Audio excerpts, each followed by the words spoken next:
자, 저 들어왔어요. 벌써 마지막 시간이네요. 우리가 11번, 12번이 그렇죠. 필기노트 논점 11번, 12번이 시험에 나오니까 일단 이런 것들을 먼저 해 놓으셔야 돼요. 아직 안 한 것들이 한 3분의 1 정도 있어요. 수요와 공군보요. 그런데 기본적으로 매년 나오는 문제들을 먼저 익숙하게 하셔야 돼요. 특히 1월, 2월. 그렇죠. 이제 3월, 4월 달에는 이런 것들 빨리 나가면서 뭔가 더 치고 나가는 거니까. 자, 그리고 이제 13번에 이제 탄력성을 한번 보세요. 자, 이 탄력성이 들어가기 전에 오늘 아침부터 그죠? 전 시간까지 도대체 뭘 했느냐? 뭐라고 이렇게 뭘 했느냐? 딱 손으로 하나를 잡아주세요. 하면 이게 손에 안 잡히죠. 이게 이제 우리 학교라는 문제라는 거예요.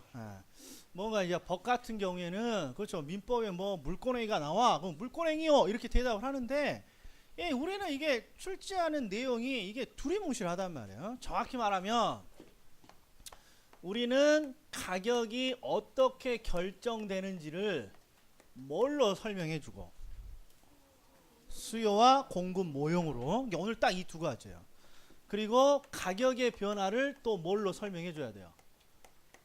수요와 이거 딸랑한 거예요. 이거. 그리고 이쪽에서 두 문제가 제가 나온다 그랬어요.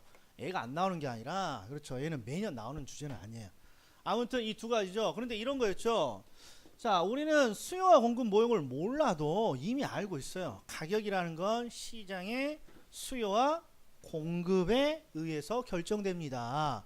그래서 이렇게 보여주면 되는 거예요. 수요 공급 모형으로 하면 소비자 행동과 생산자 행동이 있고 일치되는 지점에서 가격은 결정되는 거야. 이렇게 보여주면 되는 거예요. 그 다음에 이 가격의 변화는 어떻게 설명하는 것입니까? 그러면 요 교차점이 바뀌면 가격은 변하는 거예요. 교차점이. 그런데 이 교차점이 어떻게 바뀔 수 있습니까? 그러면 항상 시장에 일단 뭐가 발생해야 되고 새로운 사건이 발생해야만 바뀌어요. 가격은 새로운 사건. 근데 이 새로운 사건은 뭐 이외에? 가격 이외에 새로운 사건이 발생하게 되면 이제 소비자의 행동이 변하고 공급자의 행동이 변하면서 교차점이 바뀌잖아요. 그럼 그렇게 가격은 변화된다고 설명한다. 그게 바로 가격을 변화시키는 네 가지 규칙. 그래서 1월 달에는 이 가격을 변하는 네 가지 규칙 그리고 어떤 요인들이 이 사건에 해당하느냐 그것만 해주면 완벽해요. 나머지 뭐 시장, 뭐 단기, 장기 이런 거 지금 안 봐도 충분하단 말이에요. 이런 것들만 딱 이해되면 나머지 것들은 그냥 한 방에 해결되는 거니까. 자, 이번에는 뭘 합니까? 그러면 탄력성입니다. 탄력성. 요거 두 문제인데 선생님들이 별로 안 좋아하는 대표적인 거예요.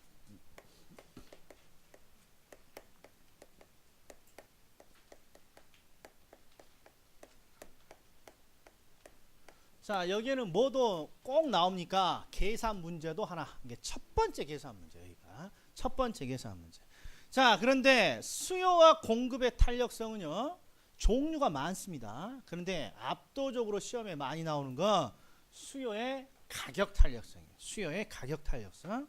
그런데 자, 일단 이 수요의 가격 탄력성은요 뭐의 일종입니까? 그러면 수요의 탄력성의 일종이에요. 수요의 탄력성. 그런데 인문 강의를 들으셨던 분은 이제 대답을 해줘야 되는데 이 수요의 탄력성이라는 건 도대체 무엇입니까? 이렇게 복습을 그렇죠 하신 분이 있더라. 변화의 정도, 변화의 정도를 나타내요. 그러니까 이 수요의 탄력성이라는 것은 정확히 말하면 수요량의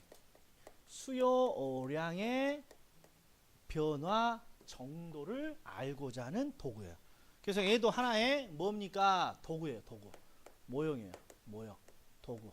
그런데 얘는 뭘 알고 싶으냐? 수요량의 변화 정도를 알고 싶은 거예요. 수요량의 변화 정도. 그럼 이제 뭐가 궁금하냐? 야, 이 변화의 정도라는 게 뭐니? 그러면서 제가 이렇게 설명을 했어요. 자, 가격이 좀 밑에 적어볼까요? 가격이 상승하게 되면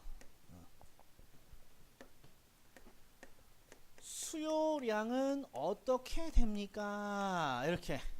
그럼 어떻게 돼요? 감소. 그렇죠. 감소. 수요량 감소하는 거예요. 그런데 수요량의 감소, 요걸 우리는 무슨 법칙이라고 해요? 수요의 법칙. 그리고 얘는 가격이 변함에 따라서 수요량이 변화됐으니까 수요의 변화예요? 수요량의 변화의 사례예요? 수요량의 변화의 사례예요.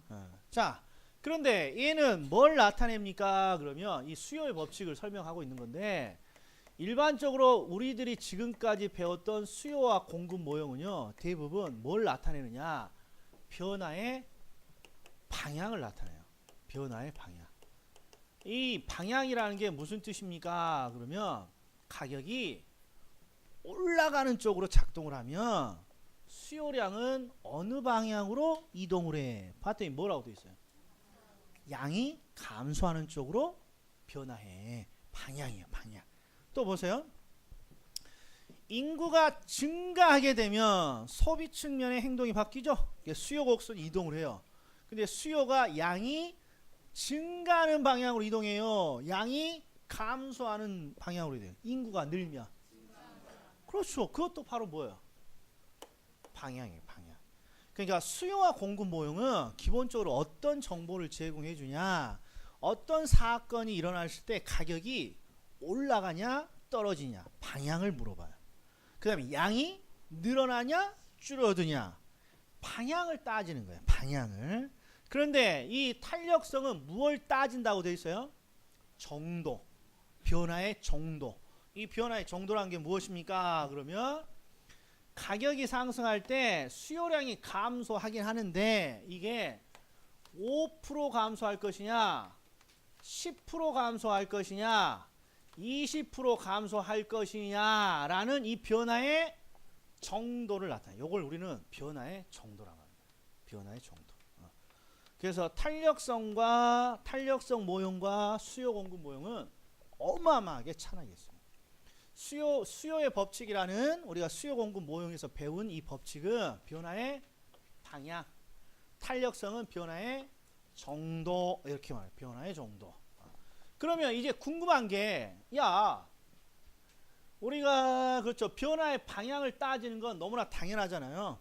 새로운 사건이 일어났을 때 일단 구체적으로 가격이 얼마인지를 모르지만 가격이 오를 것이냐 떨어질 것이냐 이 변화의 방향은 우리가 예측할 수 있어야 된다는 거예요. 경제 활동에서. 예를 들어서 뭐 시장에 우리 미국에 우리 휘발 유가 시장에서 유가가 뭔가 폭락하게 되면 아파트 가격이 어떻게 될 것이라는 것 정도 최소한 가격이 오르는지 떨어지는지 이 방향을 알고 있어야 된다. 그런데 이 변화의 정도는 뭐 때문에 그렇죠 이게 중요하냐? 가격을 10% 인상시켰을 때 소비자들은 일단 변화의 방향을 뭘로 하는 거예요? 감소시키는 쪽으로 작동을 하는데 이 탄력성이 알고 싶은 것은 감소를 적게 하느냐 감소를 많이 변화시키느냐 이 변화의 정도예요. 딱 봐도 얘가 좀 변화가 많죠. 얘가 변화가 적고 이 변화의 정도를 따집니다. 그럼 뭐 때문에 이 변화의 정도를 따집니까? 그럼 이유는 아주 간단해요. 자, 기업은 항상 우리들에게 그렇죠. 우리들에게 물건을 팔아서 뭘 만들어내려고 하느냐? 매출액을 뭔가, 그렇죠. 얻으려고, 그렇죠. 이렇게 물건을 팔아요. 그런데 일반적으로 이 매출액은 무엇이 영향을 줍니까? 그러면 두 가지 요소가 영향을 줘요. 첫 번째는 가격의 변화가 일단 매출액에 영향을 줘요. 즉 기업이 가격을 올리면 매출은 어떻게 돼요? 기업의 매출은. 아니 기업이 일단 요것만 딱 놓고 보면 아니 가격을 올리면 매출은 올라가겠죠. 그리고 가격이 낮추면 매출은 떨어져요. 일단 가격이라는 요소가 매출에 영향을 줘요. 그리고 또 하나 뭐가 매출에 영향을 줍니까? 그러면 판매량이에요. 판매량. 물건을 많이 판매하게 되면 그렇죠. 매출은 어떻게 되고 올라가는 거죠. 이게 각각 따로따로요. 그 다음에 물건을 적게 판매하면 매출은 떨어져요. 그런데 가격과 이 판매량 중에 기업이 손을 댈 수 없는 게 있어요. 이쪽이 손을 댈 수 없어요. 왜 그러냐? 판매는 누구에 의해서 결정되는 것이냐? 소비자에 의해서 결정돼요. 즉 소비자의 사고자 하는 것만큼 팔린다라고 경제학은 가정해요. 그래서 결국 이 판매량은 소비자가 결정을 해요. 소비자가 10개 사고자 하면 10개 팔린다는 거예요. 100개 사고자 하면 100개 팔리고. 그래서 결국 매출액은 두 가지로 결정이 되는데 하나는 기업이 결정하는 가격에 의해서. 가격은 기업이 결정하고. 하나는 소비자가 결정하는 수요량에 의해서 결정이 된다 이런 말이에요. 그런데 중요한 건 이 두 가지가 상반된 견해를 가지고 있다. 똑같은 견해를 가지고 있다. 즉 가격은 생산자가 결정하고 수요량은 소비자가 결정하는데 생산자와 소비자는 서로 반대되는 입장에 있다는 게 문제란 말이에요. 반대되는 입장에. 즉 예를 들어서 지금 기업이 가격을 10% 상승시켰습니다. 그러면 일단 요거 보지 말고 뭘 하고자 하는 거야? 매출액을 10% 더 먹겠다는 게 목적이란 말이에요. 매출액을 더 10% 먹겠다는 게. 그런데 이렇게 기업이 뭔가 공격을 이렇게 하게 되면 이제 소비자는 이걸 그렇죠 방어해야 될 거 아니에요. 방어. 근데 소비자가 이 방어를 하는 방법은 뭐밖에 없습니까? 물건을 사거나 안 사거나 이거예요. 근데 어떤 식으로 방어를 해야 돼요? 가격을 인상시켰으니까. 물건을 안 사는 쪽으로 방어를 하는 건 이미 우리가 알고 있어요. 수요의 법칙에서. 중요한 거 안 사더라도 소폭 안 사느냐 대폭 안 사느냐 이게 문제라는 게 이게. 자 예를 들어볼게요. 한번 자 요거 그대로 응용해 볼게요. 첫 번째 기업이 아니죠 소비자가 소비량을 감소시키더라도 소폭 인상시켰다 해보죠. 그럼 일단 매출액의 변화를 보면요. 첫 번째 자 가격을 10% 인상시켰으니까 이것만 놓고 보면 매출은 10%가 늘어야 돼요. 매출 가격이 10% 인상됐으니까. 그런데 이번에는 가격을 인상했으니까 당연히 소비는 줄어들 거란 말이에요. 그렇죠. 반대 방향이니까. 그런데 줄이더라도 얼마만 감소시켜요? 5%밖에 감소를 안 시킨다면 누가 이깁니까? 기업이 이겨요. 왜? 기업의 매출이 직감적으로 5% 늘잖아요. 기업이 이기는 거예요. 기업이. 그런데 자 이번에는 소비자가 아이고 파란색이 어디 갔냐.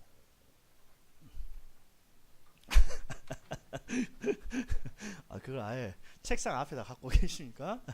자 이번에는 똑같은 가격을 10% 이렇게 인상시켰는데 이번에는 소비자가 20%를 대폭 감소시킨단 말이에요. 마이너스 20%. 그러면 이번에는 누가 이깁니까? 그러면 그렇죠. 매출이 오히려 10% 감소하죠. 그러면 누가 이기는 거냐? 가격을 인상시켰을 때 기업이 매출이 줄어들면 이 가격 인상을 다시 취소해요. 아이고 잘못했어. 그렇죠. 그러니까 이 경우는 매출이 마이너스가 된다 이 말은 곧 있으면 기업은 가격 인상을 처리한다는 거예요. 그러니까 결국 장기적으로 누가 이기는 거예요? 소비자가 이기는 거예요. 그래서 뭐에 의해서 달라지느냐? 똑같은 가격 변화에 소비자가 대폭 소비를 감소시키느냐 소폭 감소시키느냐에 따라서 뭐가 달라요? 매출액의 변화가 틀리다 이런 말. 그러면 기업은 이 중에 그렇죠. 기업은 아이고 말이 꼬이네요. 그러면 기업은 결국 어떤 쪽에다가 가격을 인상시켜야 되냐 그러면 소비자들이 이렇게 소비를 대폭 감소시키는 경우에는 가격을 인상시키면 안 돼요. 오히려 매출이 마이너스가 되니까. 그리고 소비자들이 소비를 감소시키더라도 소폭 감소시키면 목적을 달성하잖아요. 매출이 늘어나니까. 그렇죠. 그러니까 이제 기업이 이런 걸 찾아내는 거예요. 내가 가격을 10% 상승시켰을 때 소비자가 이렇게 소폭 변화시킬 것이냐, 대폭 변화시킬 것이냐, 이걸 연구해야 된단 말이에요. 그렇죠? 네, 그렇기 때문에 탄생한 개념이 바로 저 수요량의 변화 정도라는 탄력성 모양이에요. 탄력성. 이걸 이해를 잘 하셔야 돼요. 지금 짧게 설명했지만 항상 이런 게 있어요. 기업이 가격을 인상시키는 가장 쉬운 이유는 이게 매출액을 증가시키기 위한 거예요. 그런데 이 가격 인상이 매출액을 올리지만 상대방인 소비자가 눈을 시퍼렇게 뜨고 있다는 게 문제예요. 그리고 뭐가 문제냐? 가격이 이렇게 인상하게 되면 소비는 수요량을 감소시키고, 가격을 뭔가 인하하게 되면 소비자는 수요량을 증가시키고, 이런 반대 관계에 있다는 거예요. 이건 뭐에 의해서 하는 거예요? 플러스 마이너스. 플러스니까 가격을 인상시키면 마이너스니까 수요량을 감소시켜요. 이건 뭐에 의해서 하는 거예요? 수요의 법칙. 우리가 수요의 법칙에 대해서 이미 알고 있잖아요. 그렇죠? 가격을 마이너스니까 인하시키면 소비량은 늘어납니다. 이건 수요의 법칙에 의해서 이미 알고 있다 이런 말이에요. 그래서 이 두 관계에 있기 때문에 결국 매출액이 증가하기 위해서는 이 경우에는 가격의 인상이 더 많아야, 그렇죠, 뭔가 매출이 늘어나는 거지. 플러스가 더 커야. 이쪽에는 소비자가 더 많이 사줘야 뭔가 증가하는 이런 경우를, 그렇죠, 우리가 확인할 수 있다 이런 말이에요. 그래서 결국 기업은 뭘 알아봐야 됩니까? 소비자들이 이 수요량의 변화를 많이 하는지 적게 하는지를 시장에서 한번 확인해 봐야 돼요. 그렇죠? 그걸 우리는 뭐라 그럽니까? 요 수요의 탄력성이라고 한다 이런 말. 아리까 해야죠. 그런데 이제 좀 더 들어가 보자. 자, 수요의 탄력성 중에 여러 가지가 있습니다만 시험은 항상 요 가격 탄력성이 압도적으로 많이 나옵니다. 압도적으로. 그런데 애석하게 이 수요의 가격 탄력성은요, 어떤 개념입니까? 그러면 공식으로 만들어진 개념이에요. 공식으로. 그러니까 뭘 암기할 수밖에 없다. 공식을 암기할 수밖에 없어요. 근데 공식이 어떻게 됩니까? 그러면 일단 우리가 항상 분수 형태로 만들어진 공식은 우리가 알고자 하는 것을 위에다 올린다, 아래다 내린다. 항상 눈에 보이는 위쪽에다 우리가 알고 싶은 것을 올린다 그랬어요. 이게 분수 형태의 공식의 어떤 특징이라고 했어요. 그러면 수요의 가격 탄력성은 우리가 알고 싶은 게 수요량의 변화 정도예요. 그러니까 위가 우리가 알고자 하는 수요량의 변화율, 이 변화율이 바로 변화 정도죠. 이걸 위에다 올려요. 그런데 수요량이 뭔가 변화가 있기 위해서는 뭔가 원인이 있어야 돼요. 그런데 이 수요량을 변화시키는 대표적인 원인이 무엇입니까? 당연히 가격이겠죠.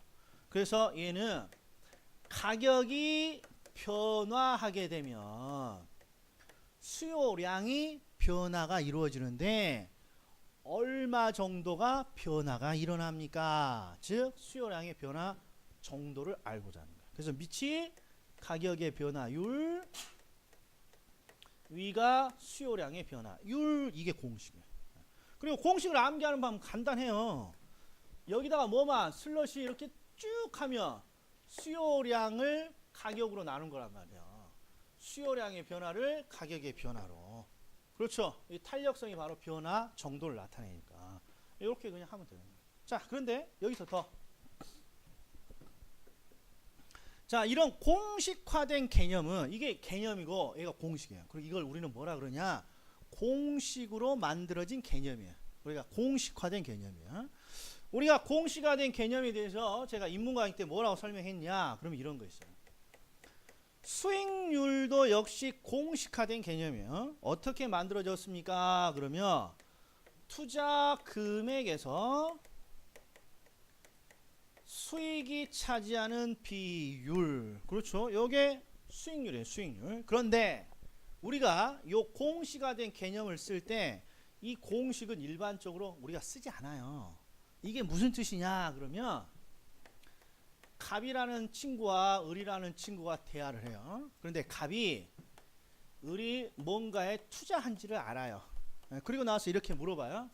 갑이 을에게, 야 을아, 친구 을아, 너 이번에 투자했지? 너 이번에 투자 금액에 대한 수익의 비율이 어느 정도 얻었니?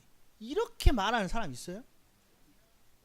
이렇게 말하지 않아요. 그냥 너 이번에 투자했는데 너 수익률이 얼마 정도 얻었니? 이렇게 쓰죠.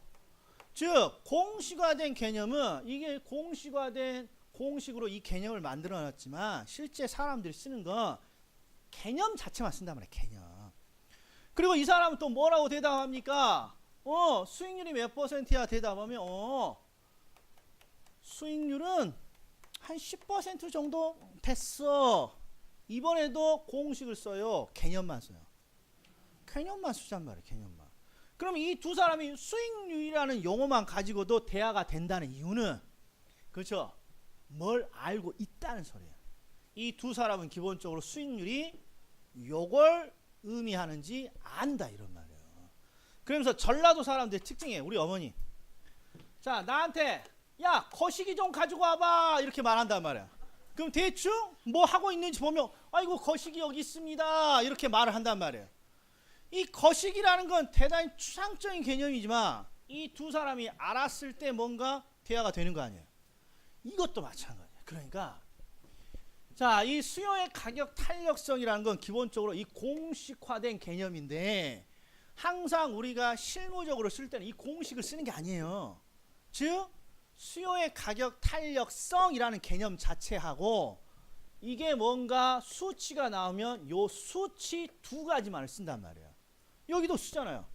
공식화된 개념이지만 공식은 버려두고 이 개념을 수치로 표시해서 수익률은 10%야. 수치만. 그래서 우리가 첫 번째 뭘 해줘야 되냐? 다른 거 아무것도 안 해도 돼요. 앞으로 저랑 탄력성에 대한 이야기가 되려면 선생님도 기본적으로 뭘 암기하고 있어야 된다는 거예요. 개념을 암기하고 있지 않으면 앞으로 뭘 할 이유가 없다, 이런 말이에요. 이유가. 그래서 항상 선생님들이 질문이죠. 아이고 이거 시험장에 들어갈 때까지만 암기하면 됩니까? 그러면 안 된단 말이에요. 이것만 하나 암기하고 아무것도 안 해도 된다, 이런 말이에요. 이렇게 전략을 바꿔야 된단 말이에요. 이게 첫 번째 낯선 공식이란 말이에요. 그래서 이런 공식이 나오면 기본적으로 뭘 해줘야 된다? 선암기. 그리고 이거 암기하다가 하루가 다 갔어요. 그러면 나머지 안 해도 이기는 거라니까요. 그분이. 이 공식만 암기하시는 분이. 그렇죠. 나머지는 이렇게 쭉 수업을 하면서 제가 이해를 시켜 드릴 거니까. 자, 그럼 이제 해보죠. 자, 공식이 저렇게 돼 있어요. 자, 그러면 저걸 어떻게 찾아내는 것입니까? 그러면 이걸 어떻게 찾아내는 것입니까? 그러면 똑같아요. 뭐랑 똑같으냐? 시장의 소비자를 조사해서 수요 곡선을 찾아내듯이 얘도 역시 소비자를 조사해서 찾아내는 거예요. 왜? 수요량의 변화는 누가 만들어내는 거야? 소비자. 그러니까 시장에서 소비자를 물어봐요. 어떻게 물어봅니까? 첫 번째, 지나가는 갑을 잡아요. 갑을 잡아놓고 야 물어봐요. 우리가 이번에 10% 플러스 할 거야. 그러면 자 요거랑 대입시켜서 말해줘야 돼요. 항상 플러스입니다. 이 말은 가격을 올리겠다는 거예요. 이건 가격의 라인이잖아요. 가격을 올리겠다는 거예요? 줄이겠다는 거예요? 올리겠다는 거예요. 앞으로 계속 이렇게 약자를 많이 써요. 즉 가격을 10% 우리가 인상시키면 너 소비를 변화시키겠지. 그렇죠. 근데 변화를 어떻게 시킨다는 거예요?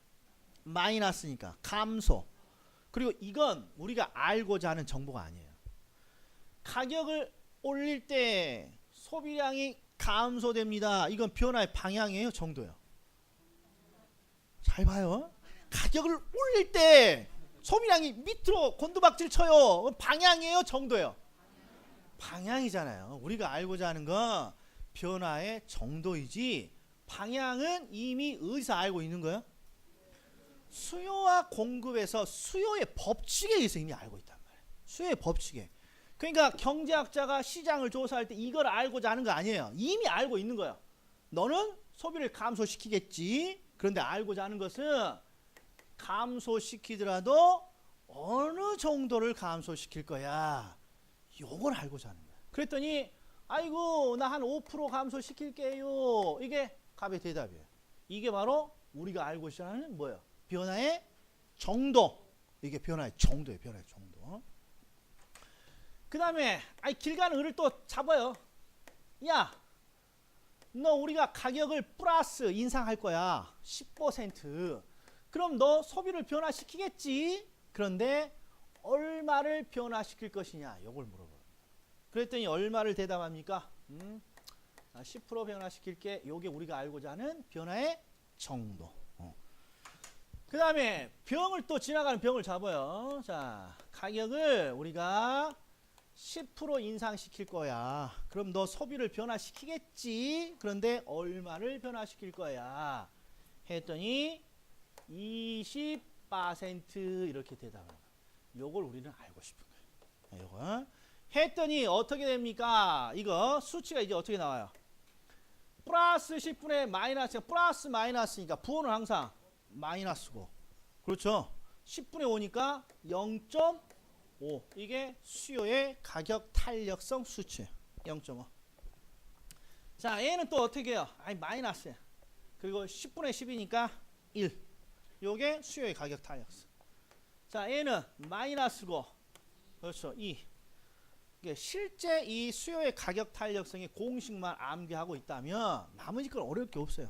시장에서 가격을 인상시킬 때 너 수요를 얼마나 감소시킬 거야 물어봐서 5%라고 대답해주면 그냥 공식에다 집어넣으면 된다 이런 거예요. 마이너스 0.5, 마이너스 1, 마이너스 2 이렇게. 자, 근데 질문. 이 사람들은 지금 가, 을, 병 서로 다른 소비자를 조사했죠. 그러니까 숫자가 서로 다른 건 너무나 당연해요. 동일한 가격의 변화에 대해서 소비자가 반응을 하는 정도는 다 달라요. 이쪽은 소폭 변화, 이쪽은 대폭 변화. 소비자가 다 다르니까. 그런데 뭐가 있느냐? 공통점이 하나 있어요. 수요의 가격 탄력성을 항상 측정하잖아요.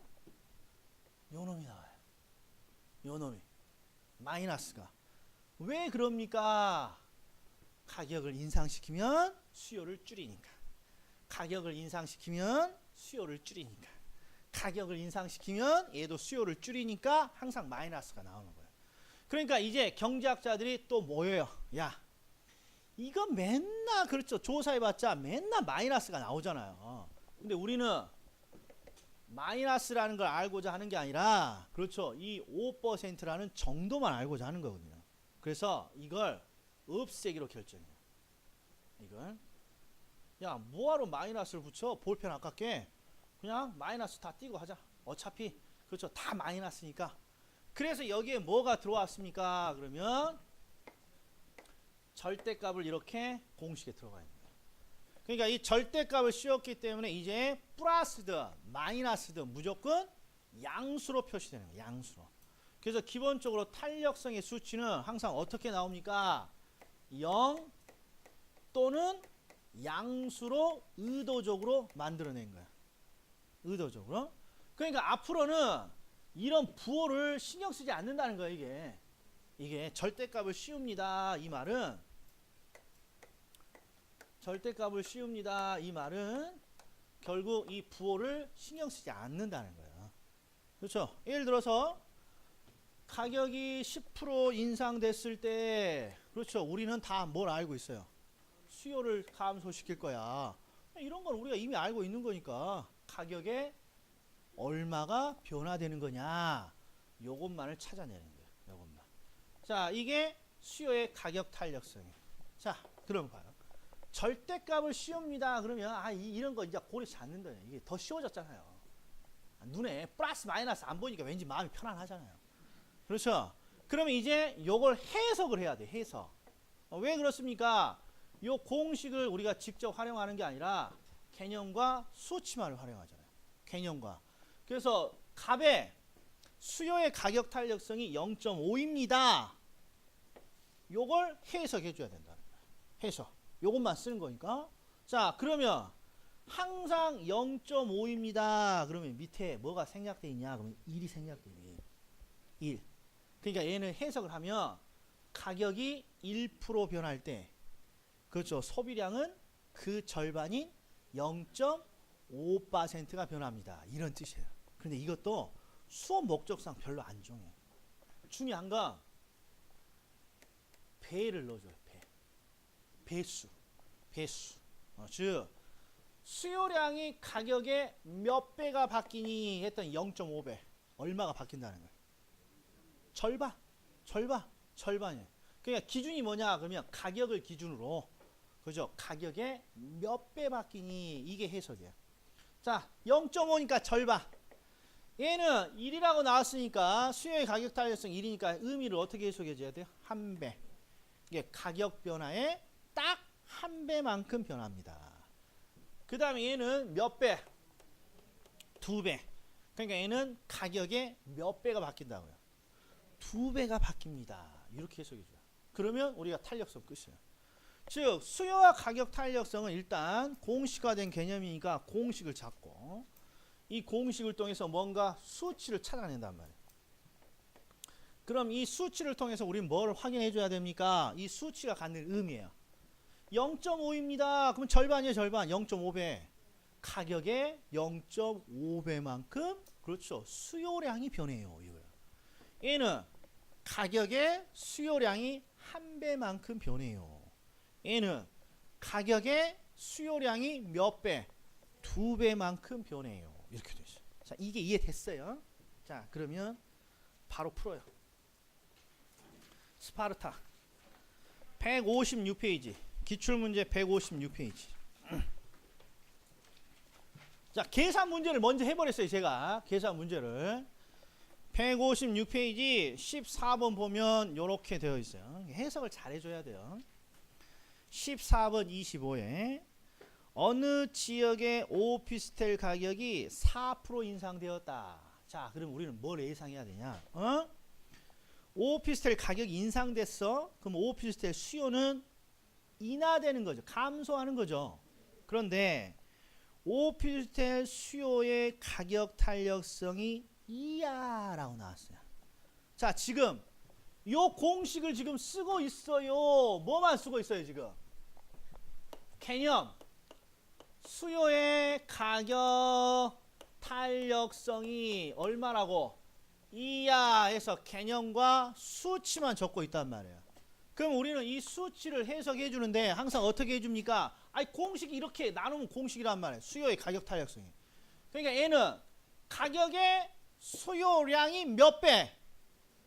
2배 이거잖아요. 2배. 그래서 가격이 지금 얼마 변했다고 돼 있어요? 4%. 그러니까 수요량이 몇 배? 8%. 아이고 정답 나왔다 이러면 정답. 아 이런 걸 왜 어려워하시냔 말이에요. 그런데 가격이 인상됐다겠어요? 인하됐다겠어요? 그러니까 8% 감소하겠지 뭐. 그게 정답 몇 번? 4번. 그렇죠. 얘는 3번 찍으면 안 돼요. 그렇죠? 네. 자 이게 잘 돼야 돼. 이게. 그러니까 이게 시험에 나올 건 이 말 여기서 이 탄력성에서 시험 문제에 나오는 것들은 그냥 암기만 해도 충분히 돼요. 그런데 항상 당락을 좌우하는 건 바로 이 수치의 의미예요. 출제자가 이 수치를 대단히 많이 줘요. 결국 수요의 가격 탄력성 0.5입니다. 그러면 항상 수요의 가격 탄력성이 0.5야. 그러면 일단 무조건 뭘? 모가지를 쳐야 된단 말이에요. 모가지를 캐. 그리고 가격의 수요가 얼마? 0.5. 가격이 10%라면 수요량은 얼마? 5%. 가격이 20이면 수요량은 10. 이게 돼야 된단 말이야. 이게 이것만 쓰는 거니까. 그렇죠? 다시 한번 유치하지 마. 수요의 가격 탄력성이 1입니다. 그러면 수요의 가격 탄력성이 1입니다. 그러면 뭘 쳐야 되나? 수요 모가지를 막 쳐야 돼. 당수로 그것도 비껴서 쳐야 돼. 비껴서 치면 가격이 10% 늘면 수요량은 10% 변하는 거예요. 그리고 가격이 인상되면 수요량은 10% 감소할 것이고 20%면 20%, 30%면 30%. 아이고 아무것도 아니다. 2배입니다. 그럼 이건 딱 시험에 나왔잖아요. 수요의 가격 탄력성이 2입니다. 그러면 당수로 모가지를 쭉 비껴쳐서 얘가 4%면 수요량은 8%야. 탄력성은 이렇게 우리가 확인하는 거예요. 그런데 가격이 인상됐다고 알려줬잖아요. 이것은 탄력성에 의해서 결정되는 게 아니잖아요. 우리가 어디서 수요의 법칙에서 가격이 인상됐으니까 너야 감소해야지. 그러니까 얘는 문제가 안 된단 말이에요. 그렇죠? 요 수치만 찾아주면 돼요. 그렇죠? 8%가 몇 번하고 몇 번 있어요? 3번하고 4번. 대부분 선생님들이 3번 찍어요. 그래서 틀려요. 그런데 얘는 그러면 안 된단 말이야. 아니 가격이 인상했어. 이게 오히려 저 같으면 이렇게 찍겠어요. 그러니까 탄력성이란 거 하나도 몰라도 가격이 인상됐네. 그러면 수요는 감소해야지. 1번, 3번, 5번 찍으면 큰일 나겠네. 이렇게 생각해 줘야 되는 거 아니에요? 탄력성 몰라도? 그렇죠? 2번 아니면 4번인데 왠지 4번이 오뚜기 같이 이쁘네. 이렇게 찍고 와야 된다. 그러니까 이런 감이 와야 된다는 거예요. 이런 감이. 그러니까 자꾸 이런 감이 오려면 물론 이제 속으로 하실 거예요. 너야 맨날 학개론만 보니까 그렇지. 이게 정답이에요. 이게. 그러니까 학개론에서 담고 있는 내용은 어마어마하게 많아요. 특히 학개론은 정말 별거 없는 것 같지만 기본서를 읽어보면 다 지문이 전부 다 시험에 나왔으니까 우리가 집어넣는 거예요. 민법이랑 이런 공법하고는 틀려요. 어떤 게 특별히 많이 나온다 이런 건 있지만 전부 다 다른 표현으로 되어 있어요. 그래서 먼저 뭘 하셔야 되냐, 필기노트에 있는 것 중에 제가 매년 시험에 나옵니다 그러면 그런 것들을 먼저 눈도장을 찍어놔야 돼요. 14번 같은 이 계산 문제도 계산 문제 중에 가장 쉬운 유형이에요. 그러니까 이런 것들 그렇죠. 미스터 국이 좀 해놓으래. 그럼 딱 이 유형이에요. 이 유형. 그렇죠. 그러면서 우리는 뭘 딴다 그랬어요. 그렇죠. 우리 논점의 나무 중에 항상 뭐부터 딱 챙겨 놓으라고요. 아니 높게 달린 것 좀 일단 좀 따지 말고 낮게 달린 거하고 땅에 떨어져 있는 것들 좀 주워다가 일단 가방에다 좀 챙겨 놓으시라 이런 말이에요. 그러면 어떻게? 점수가 금방 올라간단 말이에요. 그래서 오늘 두 가지잖아요. 자, 그럼 하나만 더 해요. 하나만. 자, 시험에 나오는 거 우리 필기노트 한번 보세요. 여기까지 해야 돼요. 자, 수요와 공급의 탄력성에서 일단 의미를 봐보세요. 의미. 네. 수요량의 변화 정도를 측정하는 지표입니다. 이게 됐어요. 수요량의 변화 정도. 그리고 수식은 수요량의 변화율을 가격의 변화율로 나눴죠. 그것도 그냥 당수로 확 나눠버렸어요. 그리고 구분이 있어요. 구분. 자, 여기에 있는 그렇죠. 이 갑을병들 요 세 사람을 했더니 탄력성이 0.5, 1, 2 이렇게 나온단 말이에요. 그러면 여기에 갑을병 말고 수많은 사람들을 다 이렇게 조사하게 되면 수치가 다 다를 거란 말이에요. 이렇게 다양한 수치들이 나오면 항상 부동산학은 체계적인 연구를 하기 위해서 이 둘을 분류하려고 해요. 근데 분류를 어떻게 합니까? 그럼 항상 요놈 한 배. 우리가 이 한 배를 뭐라고 해석합니까? 또이또이라고 해요. 항상 가격 변화랑 또이또이하게 수요량이 변하는 딱 이를 기준으로, 그렇죠. 이를 기준으로 1보다 작은 수치와 1보다 큰 수치를 갖는 소비자로 딱 두 군데로 나눠요. 그런데 지금 항상 절대값을 씌웠으니까 수치가 뭐부터 출발합니까? 그럼 0부터 출발합니다. 0부터. 쭉 0부터. 그리고 가장 큰 수치는 알 수 없어요. 이게 무한대예요. 이게 무한대는 당신이 생각할 수 있는 수치보다 더 큰 거. 이게 무한대예요. 그냥 수학의 기호로. 그냥 당신이 알고 있는 최고 수치까지 나와. 이게 무한대예요. 그러면 결국 이를 기준으로 1보다 적은 수치를 갖는 쪽, 1보다 큰 수치를 갖는 쪽. 우리가 1보다 적은 수치를 갖는 쪽을 비탄력적인 소비자라고 불러요. 그 다음에 1보다 큰 수치를 갖는 쪽을 탄력적 소비자라고 불러요. 자, 그러면 여기에 있는 사람은 똑같은 가격의 변화를 경험하고 있어요. 똑같은 가격의 변화. 그런데 이쪽에 2가 나옵니다. 이 말은 가격의 2배가 바뀌고 얘는 가격의 절반이 바뀌는 거니까 항상 이쪽이 수요량의 변화가 소폭 변하는 쪽이고 이쪽이 수요량의 변화가 대폭 변하는 쪽이에요. 그렇죠? 이렇게 딱 구분하는 거예요. 근데 소폭이냐 대폭이냐를 뭘로 구분한다는 거예요. 소폭이냐. 그죠? 1이니까 가격보다 더 적게 변하는 소비자, 가격보다 더 많이 변하는 소비자, 이렇게 두 군데로 나누는 거예요. 그렇죠? 그런데 이 탄력적의 해석은 어떻게 됩니까? 그럼 항상 요게 더 중요해요. 똑똑한 소비자, 똑똑한 소비자. 이쪽은 안 똑똑한 소비자. 요게 더 많이 써요. 앞으로 문제 풀 때는 똑똑한 소비자, 안 똑똑한 소비자. 똑똑한 소비자, 안 똑똑한 소비자. 여기까지. 자, 그리고 이게 일반적인 어떤, 그렇죠, 일반적인 어떤 출제 경향인데, 그렇죠, 여기 보면 수치가 0도 있고, 그렇죠, 무한대도 이렇게 있잖아요. 그런데 일단 요건 무시하고 항상 똑똑하냐 안 똑똑하냐 이렇게 두 군데로 나눈다. 그리고 왜 이쪽이 똑똑한 쪽입니까? 그러면 우리가 사례를 보면 알아요. 사례를. 자, 우리 여기입니다. 자, 10%의 가격을 이렇게 인상시켰단 말이에요. 인상. 그런데 이게 이제 기업이 가격을 인상시킨 거죠. 그러면 소비자가 뭔가 방어를 해야 돼요. 가격을 뭔가 다시 다운시키기 위해서 방어를 해야 돼요. 근데 소비자가 방어를 하는 방법은 가격을 인상시켰으니까 수요량을 감소시키는 거란 말이에요. 수요량을 감소. 그런데 조금 감소시키면 돼요. 왕창 감소시켜버려야 돼요. 왕창. 즉 대폭 감소시켰을 때 우리는 목적을 달성할 수 있어요. 즉 아니 삼양이 농심이 그렇죠. 올해 그냥 라면을 살며시 5% 올렸어요.